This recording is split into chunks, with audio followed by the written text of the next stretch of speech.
votes came in. David Perdue, who had been running a bit ahead of the president, but we had seen this come down, and he's now below 50. We haven't officially said this is going to be a runoff. David Perdue just sent out a fundraising email saying runoff in Georgia. Let's be prepared to fight. So he is acting as if he knows he's going to be in a runoff. But again, haven't officially called that. All right, so we'll keep an eye there. Pete Williams is keeping his eye on the lawsuits, the legal moves that are going on already, some taken by the Trump campaign as recently as today. Pete, bring us up to date. What's the bottom line here? Well, I think one of the bottom lines is the mismatch between the president's rhetoric tonight and what these lawsuits actually allege. Most of them are about the process for counting the votes. There have been 10 lawsuits that have been filed in the last couple of days. 2 of them have been thrown out. 1 of them has been withdrawn. There's basically the ones that have been that are no longer active are in Michigan, Nevada, and Georgia. The complaint dismissed in Georgia. The challengers, the judge found in Michigan, didn't have sufficient evidence that the people weren't being allowed to watch the votes. But if you look at most of the lawsuits have been filed now in Pennsylvania, and there's still a lot of them working through the courts. And unquestionably, the Trump campaign has succeeded in both state and federal court by saying we're not getting enough access in Philadelphia. The state court seems sympathetic to that. A federal judge tonight listened to lawyers for the Trump campaign and the city duke it out and said, look, can't you just agree? Let's let more people in. And both sides said, OK, we're going to do that. We're going to let more people in for the whatever remaining time there will be to count votes in Philadelphia. But most of the lawsuits in Pennsylvania have been about a question that strangely has not been resolved after all these years of having elections in Pennsylvania, which is, what is the law on whether people get to be in the room when the votes are counted? Sort of sounds like Hamilton, in the room where it happens. The state Commonwealth Court said today it's ambiguous. We're not quite sure what it means, but it must mean more than just being on one corner while they're doing the thing in the other corner. There has to be some meaningful opportunity to watch it. Doesn't mean you can challenge ballots, and that's a curious thing about Pennsylvania law. There's no provision in the law for the observers to say, wait a minute, don't count that vote. It doesn't have a signature on it. So they have to be able to observe, and the Trump people have been pretty successful in making that point. But in terms of what might make a difference, it's still that question we have to ask ourselves. If by Friday you know how many votes came in during that extension period when the state court said you have to let votes come in between Tuesday and Friday, how many votes will there be? Will that be worth going to court on? Now, one other point I would make is that the closest thing we've seen today to somebody claiming that people are committing fraud is a statement tonight from the Nevada Republican Party saying they've written a letter to the Justice Department saying we want you to look into a possible fraud in Nevada. They say they have compared the list of change of address forms filed with the post office with the list of people who voted in the election, and they've come up with 3,062 names of people who filed a change of address but still voted in the election, and they say that's potential fraud. A couple of points about that. First of all, to be fraud, you have to vote knowing you're not entitled to vote. So you have to have an intent like with any criminal law. Secondly, merely because you don't live in the state, now this may sound strange, doesn't mean you can't still vote there. Military people, for example, they might file a change of address, students, and so forth. All right, Pete, thanks very much. Joining us now in his first interview since Election Day is someone who knows all about waiting for results of a disputed election, former Vice President and 2000 Democratic presidential nominee Al Gore. Vice President Gore, thank you for spending some time with us. Good to see you. Thank you for inviting me, Lester. Good to be here. A lot of us who were veterans of covering that 2000 race have thought about you in the last 2 days and wondered how you're processing all this. I know the circumstances not exactly identical, but give us your thoughts about what we're watching and from the perspective of your race 20 years ago. Well, first of all, this is a completely different election from the one 20 years ago. Joe Biden has multiple pathways to secure his victory. Of course, I'm for him, and I'm hoping that will be the case very soon.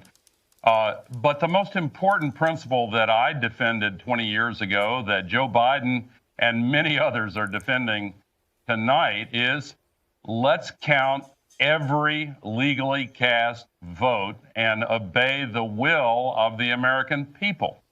I looked at the people standing in line to vote in the middle of a pandemic, some of them waiting in line 10, 11 hours in some cases. And the determination of the American people, in spite of what they were facing, to have the largest turnout in the entire history of our country, they're heroes, and they're redeeming the promise of America. Mr. Vice President, it's Savannah Guthrie. And before I ask you a question, I wanted to give a disclaimer. My now husband, worked for you 20 years ago and has continued to work for you over the years. So I just want our viewers to know that. But let me ask you what you thought of the president's presentation today in the briefing room. We just had a discussion with Hugh Hewitt about it. And I guess the question is whether you think it is fair grounds for him to say, look, I think there might be vote fraud. I think there might be an issue with the integrity of the election. In your mind, is it legitimate for him to make those allegations right now? No, and not without providing any evidence. I was disappointed in his statement, but we're now, the election is over with. The campaign is over with. All that remains is to count the votes. I was thinking as the president was speaking in the White House of the advice Mark Twain once gave to a group of young voters. He said, do right. You'll gratify some and astonish the rest. If Donald Trump does face a situation where the votes are all counted and he turns out not to be successful, I would urge him to do the right thing. And yes, it would astonish a lot of people, but it would be good for our country. And I'm not being joking about this. We are in some ways divided, and we absolutely face the need to try to come together. In his statement earlier today, Joe Biden emphasized that imperative. Look, we face the COVID-19 pandemic. We have got to get on with solving the climate crisis. We've got to lift the economy in a sustainable way to get the things moving again. And that requires pulling people together. I'm very happy that Joe Biden and Kamala Harris are really focused on that task. Mr. Vice, sorry, go ahead. I was wondering, how important is imagery in all this? You talked about, Joe Biden's been out a couple of times, 3 times now, I believe, since this election, and giving this aura of leadership and being in charge right now. Do you look at that and think about how you handled your circumstances and things you wish you had done or things you would advise him to do? Oh, I don't think he needs any advice from me, Lester. I think he's been terrific. And I think back during the last part of this campaign, you take the speech that he gave at Gettysburg, the speech that he gave in Warm Springs, Georgia, and several others. This is really world-class leadership from Joe Biden. I know I'm a partisan, and you can discount that if you want, but I'm genuinely impressed with his focus, with his messaging to the entire country. He says over and over again that he's running as a proud Democrat, but he will be an American president. And I think the way he's been handling this short period since the election on Tuesday is in keeping with that vision of what he wants to be as president.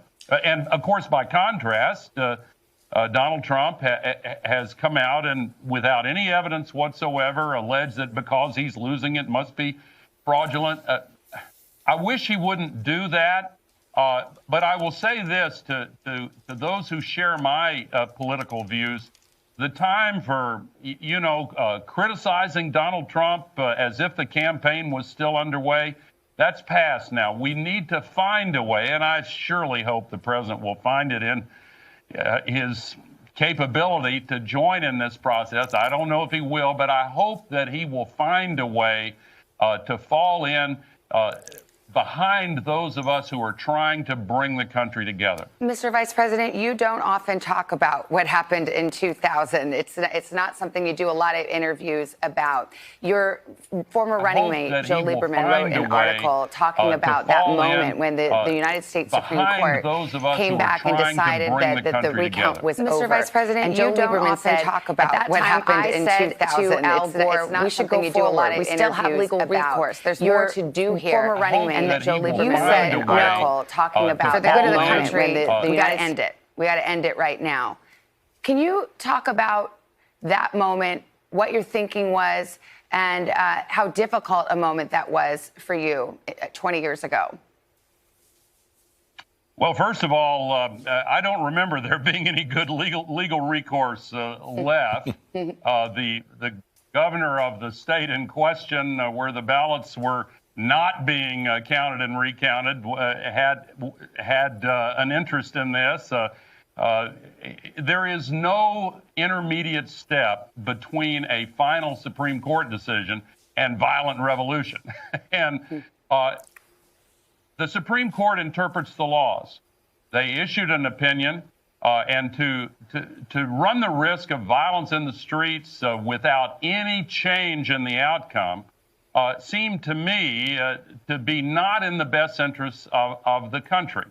I've heard the president say that if he doesn't win, there may be this, that, and the other.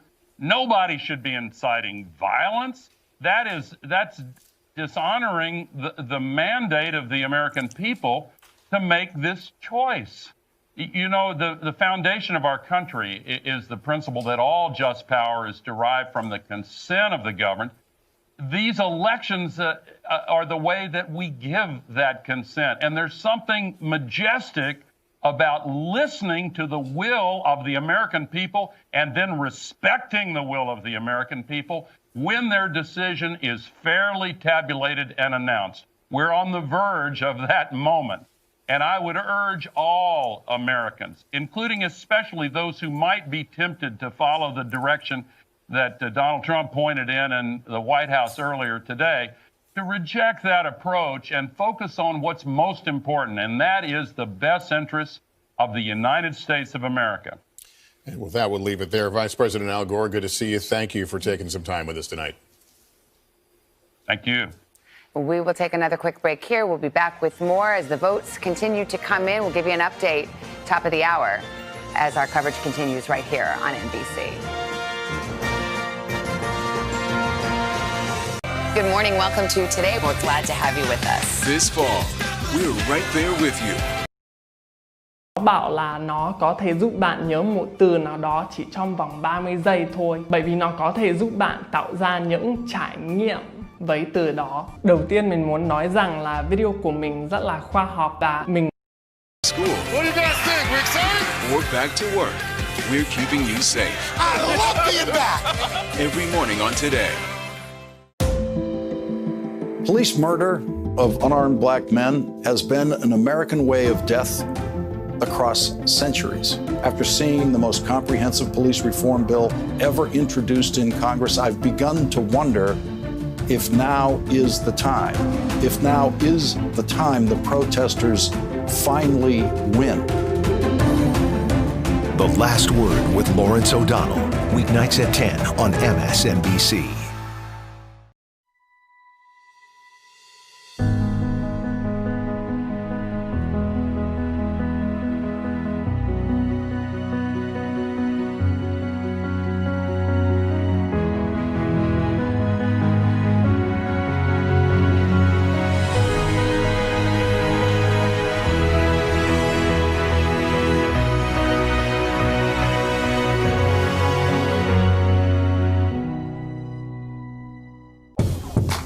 You're watching NBC News Now. We've got some breaking news. Are people there concerned about what impact this could have on the election?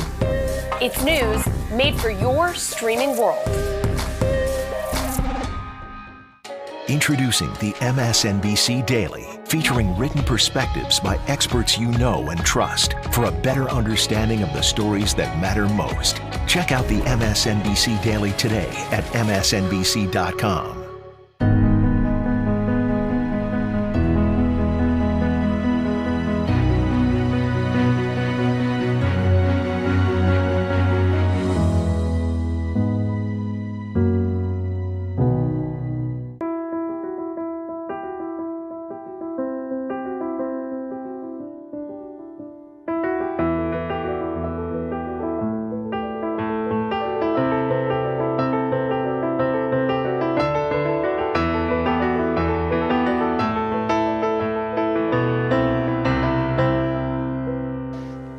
Watch what they do, not what they say.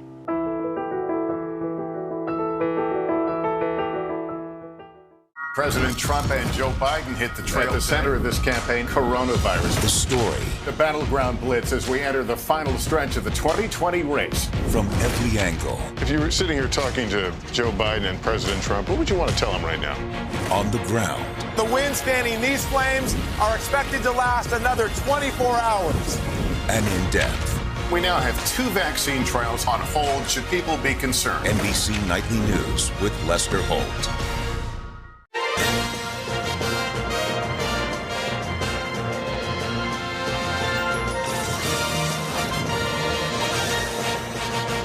Hi, everybody. Good evening. It is 10 o'clock out east. It is 7 o'clock in the west. And welcome to our special Decision 2020 election coverage. And all eyes tonight are on 3 states where votes are still being counted as we speak. The numbers coming in as we speak. Joe Biden is coming closer to victory in the race for the presidency of the United States. Donald Trump is saying his lead get a little bit better, or at least his vote narrowing in Arizona. So some good news for him out west. And we are watching all of it. These are states we've been watching closely for days. Pennsylvania, Arizona, a combined 47 electoral votes. Pennsylvania alone could put Biden over the top. And his numbers there have been rising all day as the vote count continues. And Chuck Todd, where do things stand right now? What's the pace of the numbers? By the way, I do have to remind you, the president has to carry 4 of these 5 in order to get to 270. And North Carolina is the one that he's best positioned in and all of that. In fact, there may not even be enough vote for Joe Biden to get it close enough for a recount, but won't know that till the weekend. But the point is, he's got to win 4 of the 5. Why do I bring that up? Savannah, you talked about the good news that Donald Trump is receiving as this vote count in Arizona comes in. We've seen the lead narrow. I will say this, our own Kelly O'Donnell has a good Arizona source who said that last batch doesn't look like Trump won it enough, at least that some are concerned that it wasn't big enough. But we have seen it narrow, and last night we know it was on the number. We're not comfortable yet. We think this is going to close and be very tight and too close, essentially, for a clerical error, right? When you get to some points when they do a recanvass, a clerical error could undo that. So that's good news for the president. Here's the problem, though. As Arizona may look attainable, watch what's happening in Georgia. We are down to a 1,900 vote difference. We think there are about 5,000 to 7,000 more ballots. Vice President's been winning them 2-1. You could do the math. This gets hinky pretty quickly. It depends. I mean, it just depends. And you cannot make any guarantee left here on where those votes, we're talking a smattering at this point. But it's always fun when I'm on the board and I see the numbers change. And just while we were talking, Joe Biden just picked up netted another 105 votes. So that's something we should be watching for all night. But the point is, as Arizona gets better for the president, Georgia gets worse. And now let's go to Pennsylvania, which, of course, Pennsylvania is a checkmate state because at 253, if Biden he could lose all 4 of these on the board here in the Sun Belt from Nevada to North Carolina, Georgia, and Arizona. But if he doesn't come up with Pennsylvania, it's a checkmate. And here's where we stand right now. It's down to a difference of 42,000. We've told you this before. Most of this vote appears to be in Joe Biden territory, and it's vote by mail, which and how in much vote Pennsylvania is left, do they think? Let's look here what our estimate is. That seems a little high. We don't think there's a full 400,000 more, but we think that's the problem. There could be, I think the last count, Andrea, you had was somewhere north of 300,000 for sure. And that's what we need to know. We're not quite sure what it is. Again, we say estimated for a reason, and we're waiting to see. We have some new numbers from Philadelphia just in. They did all day from 9 to 7, they did 52,000 mail-in ballots. They still have left 72,677. So they're still working all night. But if it took them 9 to 7 to do the 52,000, by the Today Show, let's just say, just for a friendly plug, I'm not sure they will not get there. We may not have the answer by the Today Show.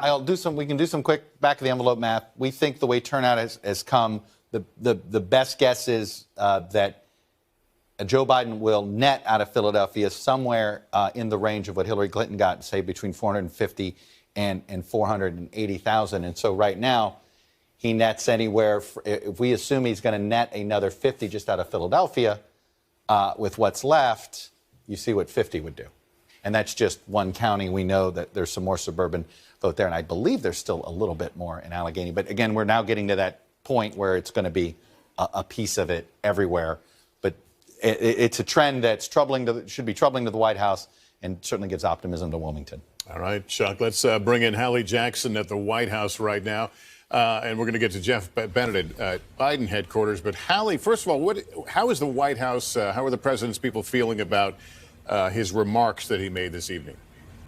Listen, Lester, I think that the president is his own, as we often talk about, he's his own communications director. He's his own chief of staff. The president will say what he wants to say. Yes, he had prepared remarks, but this is a president who is driving the messaging. And right now, the messaging is, frankly, full of false claims, full of claims that have no evidence to back them up. And that is why I think in some Republican circles outside of the White House, you are seeing some concern about that. It is something that the president is likely not going to back away from anytime soon. In fact, we're only seeing him and his campaign push forward harder with these legal challenges that we were talking about a couple of minutes ago on the broadcast in some of these key states. Although, again, some of those legal challenges have fallen apart. I can tell you, Lester, that in the last couple of minutes, I've been able to confirm that the president's personal attorney, Jay Sekulow, is now coming on board to help with those legal challenges, at least one of them, that case that is already in front of the Supreme Court in Pennsylvania. Sekulow's name and face may be familiar to folks. Remember, he led the president's defense during the impeachment trial not that long ago. He is somebody who has been in the president's circle and is now working with the campaign on this. If that case were to move forward, Sekulow is somebody who has had experience arguing in front of the Supreme Court. That said, that may all be premature depending on where the numbers come in and how the ballots end up counted in Pennsylvania. I'm told by a source familiar with the strategy and the thinking there that the late arriving mail-in ballots in that particular case would probably have to be sort of outcome determinative, help determine the outcome of the race in order for the Supreme Court to even take that case in the first place. So there is sort of more firepower now being added to the president's legal maneuvering moving forward. But from a messaging perspective, I can also tell you that there is some concern about sort of how that plays out with the broader electorate, if you will, again, with some of those in the GOP. Interestingly, you've seen even from the president's allies, Lester, Sean Spicer, for example, another familiar name, the former press secretary here at the White House, is coming out talking about how he is concerned even about the idea of the president talking about widespread fraud, given that there is no evidence to back that up in this election. And I'll tell you this, if the president were to, let's say, not pull out this race, that's obviously just a hypothetical at this point, his former chief of staff is now suggesting that that will not be the end of the president in the political arena, saying he thinks the president would be on the short list for those who would run in 2024. Lester. All right, well, little room before then, but let's go to Jeff Bennett right now at Biden headquarters. Yeah, and Lester, look, the latest news from here in Wilmington is that we're not going to see Joe Biden tonight. That's what multiple Biden campaign officials tell our team, that given the slow but steady pace of the results coming in, any sort of speech where Joe Biden might declare victory will have to wait for another night. Today, though, I can tell you that both Joe Biden and Kamala Harris spent much of the day here in Delaware, poring over the results with aides and then digging into policy. They got two of their regular COVID and economic policy briefings today. Of course, if they are elected, those will be the two top issues that they are immediately confronted with. And it was after those briefings that Joe Biden went before the cameras and he delivered that speech. He said that he has no doubt that once all of the votes are counted, that he and Senator Harris will be elected. But he said, let the process play out. He called for calm and he urged patience. Now, the campaign really is beyond confident. They said that they think that victory is imminent. And the reason for that is no sort of false hope. They are pointing to what they see as hard data. This campaign has already claimed Arizona, although to be clear, NBC News has not projected that state. They believe that Nevada will be tight, but they ultimately believe that Nevada will fall into their column. They've also said that Georgia, yesterday around this time, they called it a toss-up, but now they believe it is tilting in Joe Biden's favor.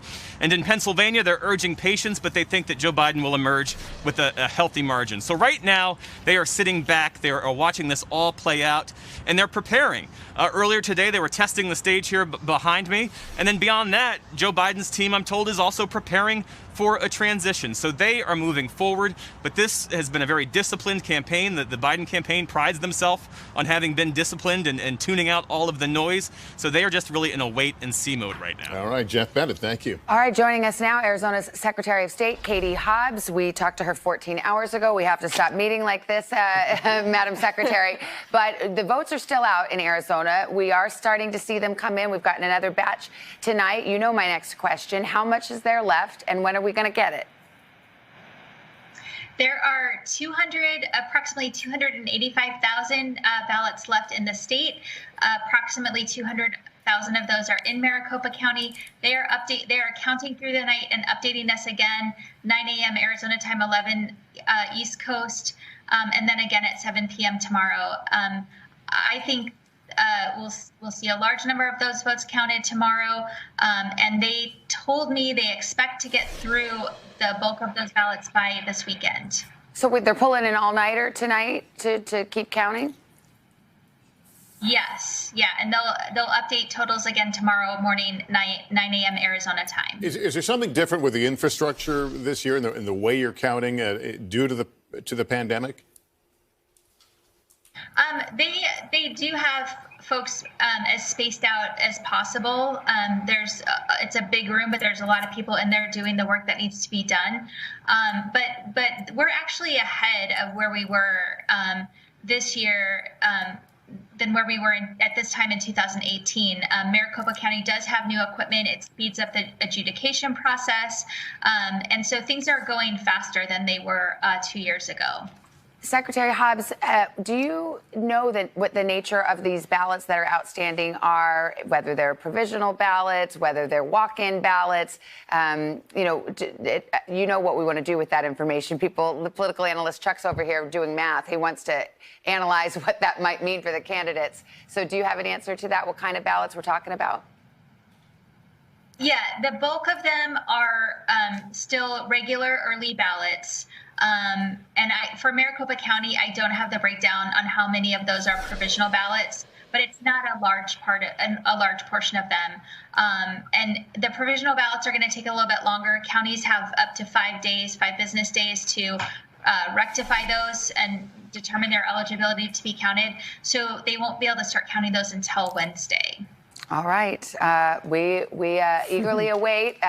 Thank you to the worker bees in Maricopa County and across Arizona who are counting votes as we speak and pulling an all-nighter. Thank you so much.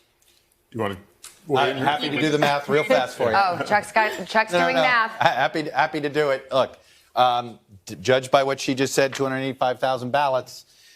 He needs to make up, approximately 50,000 votes. So he's got to win.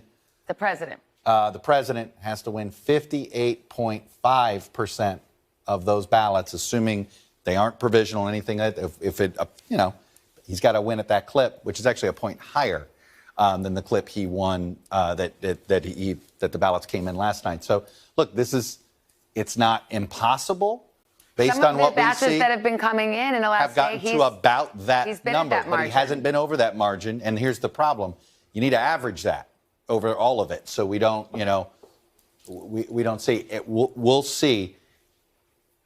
Look, if they're coming a lot from Maricopa, and it's in the Republican parts of Maricopa, that could be helpful. One thing to remind people of, though, just because the vote-by-mail vote did break heavily for Joe Biden in Georgia, it broke heavily for Joe Biden in Pennsylvania. Arizona everybody votes by mail. It's 85% in Arizona. Exactly. There is a comfort level here. It is just as easily possible that 60% of those folks are Republicans that chose to do this. So you cannot sit here and make any presumptions about who chose to vote by mail this year in the state of Arizona. And I will say very briefly, my Democratic sources that I'm talking to in the state are still saying that while it's going to get closer, they're confident Biden can pull this out with about a 20,000 vote margin. So that's the number I'm looking for. If your board starts to say that the difference is lower than 20,000, then I'll say, OK, we've got a problem here that deviates from the status quo that they've been expecting. Did you hear Saturday? Sounds like it's a working weekend for us. Okay? Saturday. That's when all the votes will be counted in Arizona.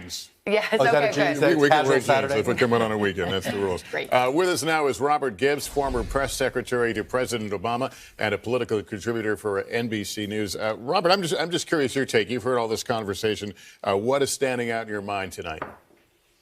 Well, I keep hitting refresh on my computer screen around Georgia. It's been kind of stunning to watch that vote, just the trickle in, maybe 1,000 at a time. But to watch President Trump's lead there dwindle, now under 2,000 votes. I think, as was just mentioned by Casey, I think the Biden campaign expects that Arizona will continue to get closer. But I think it's going to be interesting. Again, I think Biden, you'd still rather be Vice President Biden at this point because you've got some multiple paths here. And I think the real interesting thing, obviously the big prize that sits out there is Pennsylvania. And so I think you continue to watch that, continue to understand just how many votes are still left to count there. If this thing goes the vice president's way, can President Trump still do damage? We heard him tonight with these false claims of conspiracies with the polls and illegal votes. If he's defeated, can he still do damage?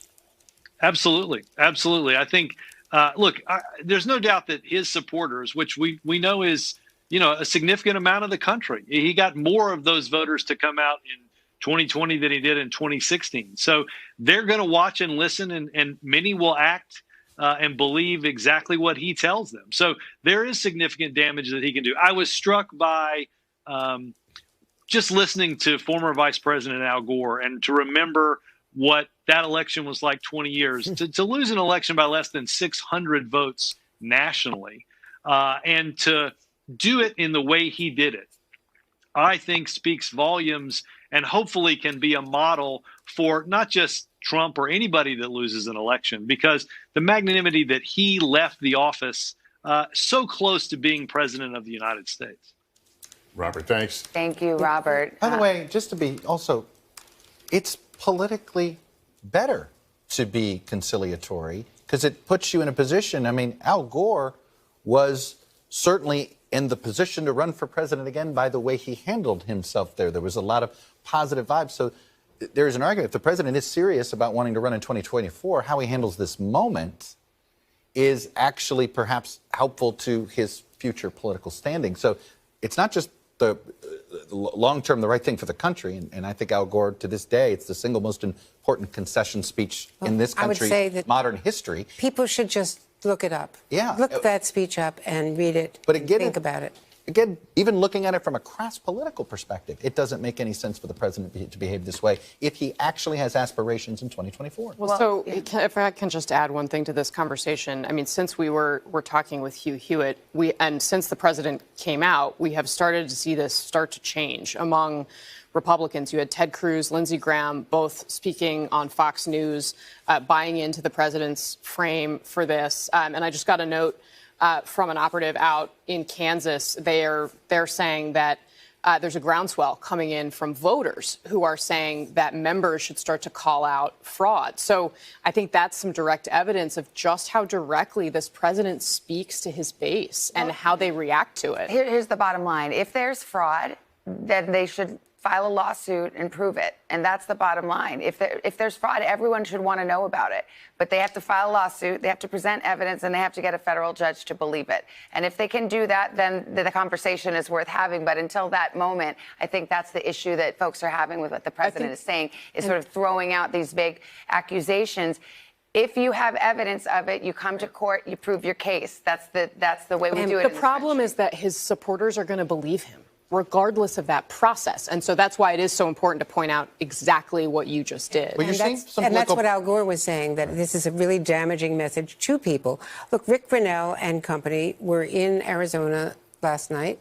Wasn't that Arizona? No, Nevada last night. Former ambassador in the Trump administration. And the acting director of national intelligence. And we had two correspondents chasing after him, demanding, where's the fraud? You made these charges. What are you alleging? And he got on the bus and rode off. They won't put up what their evidence is. Look, Matt Schlapp, who runs, it's called the American Conservative Union, they're the ones that put on the CPAC conference. CPAC is a big gathering of conservative activists, and it's evolved over the years. Sometimes it's been more of mainstream conservatism like sort of to shorthand it, the Chamber of Commerce wing. Al Cardenas is somebody who used to run the American Conservative, Matt Schlapp, who runs it now. And he put out a tweet. He says, "Dear GOP Republicans, if you ever want to be featured at CPAC or grow this movement, get out now and defend the counting of every compliant ballot with full transparency. We need every one of you. Hashtag America versus socialism."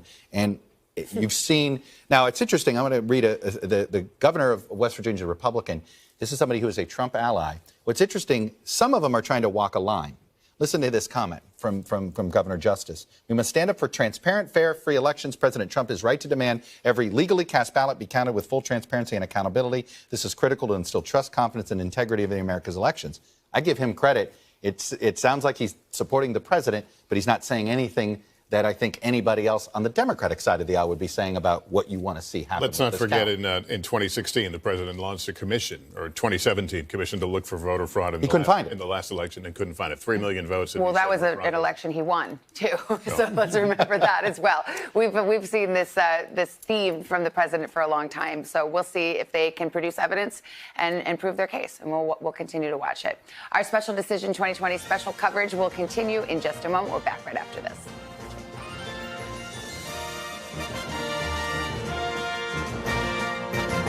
Good morning. Welcome to Today. We're glad to have you with us. This fall, we're right there with you. Whether you're back to school. What do you guys think? We excited? Or back to work. We're keeping you safe. I love being back. Every morning on Today. Police murder of unarmed black men has been an American way of death across centuries. After seeing the most comprehensive police reform bill ever introduced in Congress, I've begun to wonder if now is the time. If now is the time the protesters finally win. The Last Word with Lawrence O'Donnell. Weeknights at 10 on MSNBC.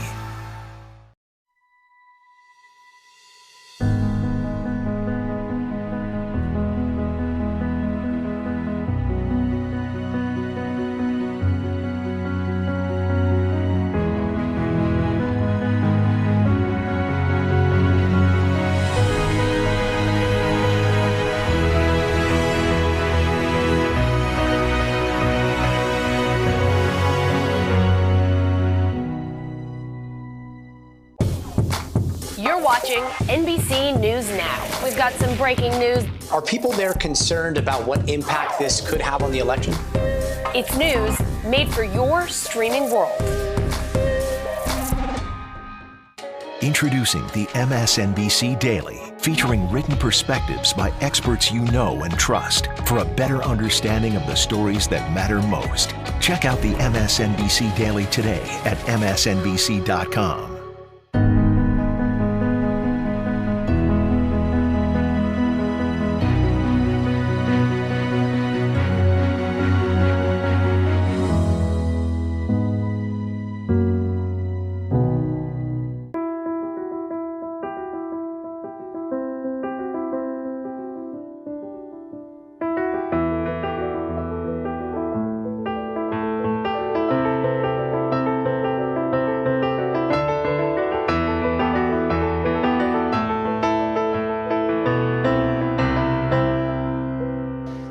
Watch what they do, not what they say.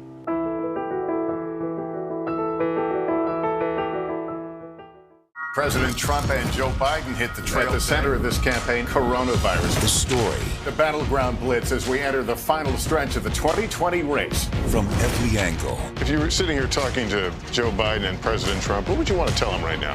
On the ground.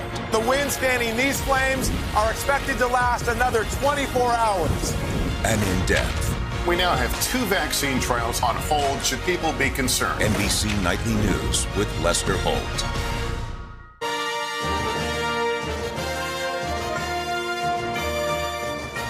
Welcome back, NBC Election Headquarters. We are in day 3, waiting for a resolution to the election. Waiting is not easy, but compare that to the 5 weeks it took to find out who won the 2000 election. Earlier tonight, we spoke to the man who came out on the losing end of that contest, former Vice President and Democratic presidential candidate Al Gore, and he shared his perspective on this moment we're in now. That if he doesn't when there may be this, that, and the other. Nobody should be inciting violence. That's dishonoring the mandate of the American people to make this choice. You know, the foundation of our country is the principle that all just power is derived from the consent of the governed. These elections are the way that we give that consent. And there's something majestic about listening to the will of the American people and then respecting the will of the American people when their decision is fairly tabulated and announced. We're on the verge of that moment. And I would urge all Americans, including especially those who might be tempted to follow the direction that Donald Trump pointed in the White House earlier today, to reject that approach and focus on what's most important, and that is the best interests of the United States of America. Al Gore said he had no recommendations for Joe Biden. Thinks Joe Biden's doing what he has to do right now. It's interesting because, of course, Al Gore is out in the public a lot talking about his passion, which is climate change and his activism there. You don't hear too many interviews about what happened in 2000. That's not something he's anxious to revisit all that often. So it was interesting that he agreed at this moment to come on and talk about that and try to send a message of reassurance in American democracy. I think it was, first of all, you asked the question and the way you asked the question, Savannah, because remarkably, he does not talk about this. I've talked to him and interviewed him, and he does not respond on that subject. And I think you're absolutely right. This was a signal. Let's all take a deep breath. Let's think about the higher purpose of our democracy, of what you can gain. And even if it's just for personal political benefit, as Chuck was just saying, if you want to have a future in politics, what Donald Trump should do right now, if he does end up on the short end of these votes, and we don't know that yet, that he should not be rousing the base. Did you hear what Vice President Gore said to people who support Joe Biden? He said, settle down. The campaign is over. Right. Now just everybody calm down and let the votes be counted. That was a message not just to Trump supporters, but to Biden supporters as well. And we're here because the votes are still being counted. Yeah. That's the story. And I think, too, I mean, and to Chuck's point, I mean, we're looking for statesmen right now. And the country's been very short on that. Statesmen, stateswomen, people who are willing to stand up and think about this in a context that is beyond just running for president next time, because we should not lose sight of the fact that this is such an enormous moment in our history. What the president did, we're so used to it, we're almost inured to it because it happens so often. And I think that's one of the questions that's facing every single person, Republican, Democrat, and the fact that Al Gore was willing to come out here and talk about his experience when he never does is evidence that I think a lot of people are feeling that pressure tonight. Look, I have to say, I'm just sort of, I'm still, I know we're, in one way you just said we're numb to President Trump. I'm still can't believe an American president wants to question the integrity of our election process. Like, the one thing we've counted on over is our American presidents sort of stand up for how we do democracy. And in fact, we want to help the world do democracy like we do. And well, I just want to say, in 2000, the Democrats and the Gore campaign did fight the results of the election in court, in the judicial process. They had a recount. They went through the courts. They lost in the courts. And that's how the process works. If the president, as I said before, if he has evidence of fraud, if he has a lawsuit, if he has a cause of action, then he should take that evidence and put it before a court. If he's entitled to a recount, there's nothing wrong with requesting a recount. He is well within his rights. I think the issue that people are focusing on tonight is making allegations that are unfounded of fraud and sowing doubts about the democracy and the suggestion that votes shouldn't be counted, because there are votes to be counted, and we don't know the results of this election yet. The fact of the matter is, in some states it's going in Biden's direction, and in some states it's going in President Trump's direction. So let's count those votes. Right. I mean, by the way, it's kind of funny. We know in Pennsylvania, to try to transition here, Pennsylvania, we know there's approximately 208,000 votes left to be counted. We learned in Arizona, where's my I have so many cheat Arizona sheets. had 285,000. 285,000. Oh, right. It's staring 200 of which were in Maricopa. It's staring me in the face. I told you that the president needed 58.5% of those remaining in order to get it. Well, Joe Biden needs 59.5% of the remaining vote in Pennsylvania to catch the president there. So just an interesting little symmetry there. But let me give you a rundown of where we're at here in Pennsylvania. Of which were in Maricopa. The president is staring me in the face. I told you that the leads right now by a little over 41,000 votes.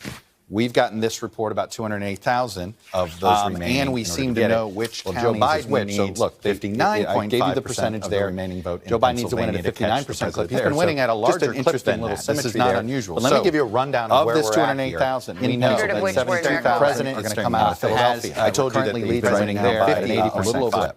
We also know that in Delaware County, there's 13,000. He's been in the county at a 62% clip. Will it be the same? That's, we don't know for sure, but it's certainly a way to estimate it. In Bucks County, we've got 13,000. Lehigh County has 15,000 remaining ballots. And Chester, where did I go here? You're going to yell at me, Casey. I'm sorry. It's getting late. Chester has about 2,500 ballots. So that's just what we think is left. It's our best reporting on what's left. And again, Joe Biden wins 60% of what's left. He will make up that margin and narrowly. But I'll tell you this: if this is what we're talking about, the Biden campaign had said, "Oh, we're going to have some real pad here, maybe 80, 100, maybe even I heard one say maybe they'll end up winning Pennsylvania by 200,000 votes." If these numbers, he may win. Maybe he wins Pennsylvania. It's going to be. I don't know if it's going to be by more than what he won Wisconsin or not.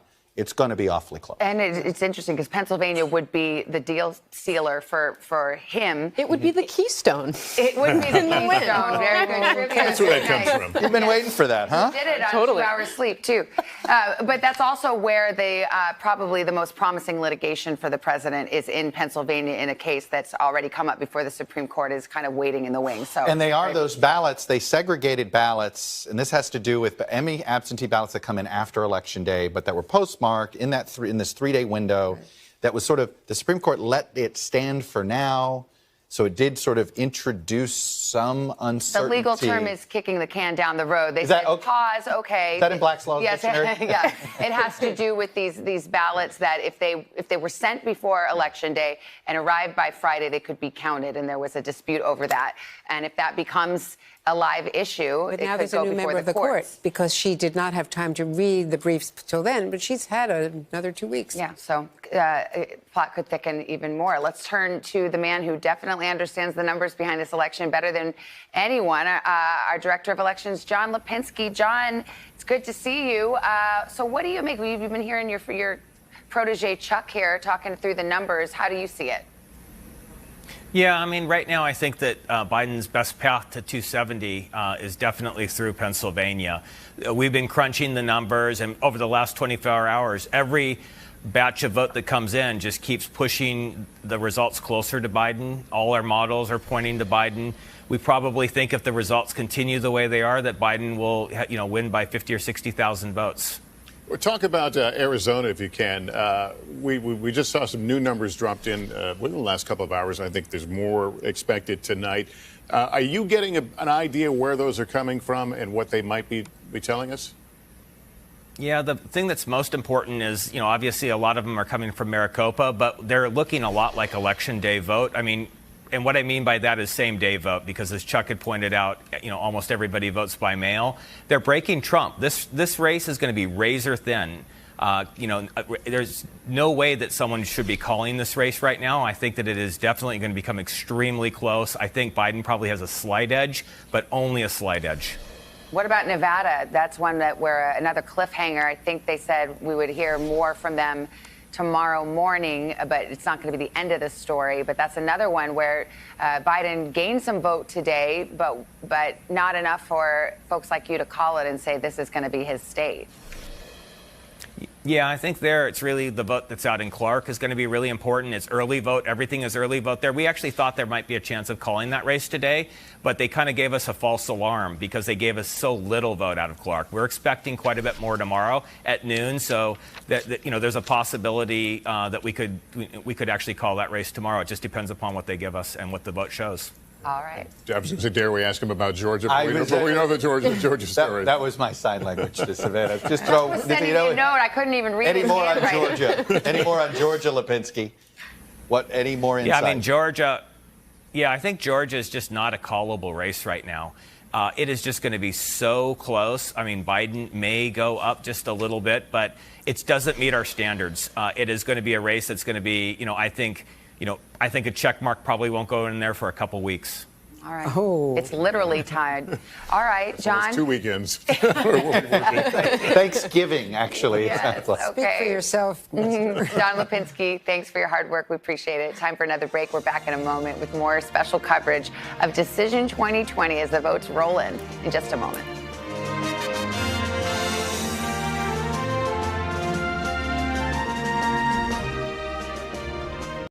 You ready to go to work? I'm so ready to go to work. She's Joe Biden's choice to be next in line. But who is Kamala Harris? Join me, Joy Reid, as I explore her life's journey from Oakland to Washington on my 6-part podcast, Kamala Next in Line. New episodes every Monday. Subscribe for free wherever you get your podcasts.